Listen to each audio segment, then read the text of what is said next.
ونزل فيه القرآن هدى للناس،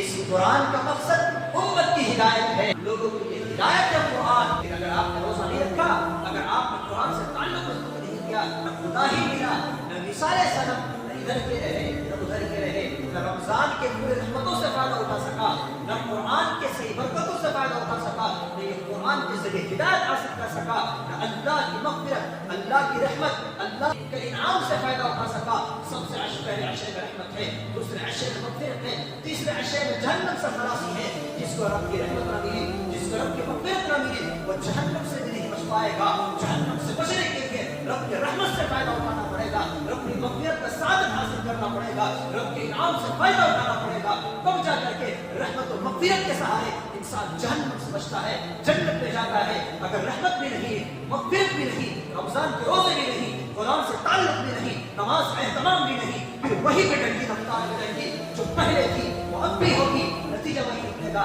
جس کے لیے رمضان جیسے فضیلت و مغفرت کے مہینے میں بھی اس انسان کی مغفرت نہیں ہو سکتی جو انسان رب کی رحمت کا مستحق نہ بن جائے۔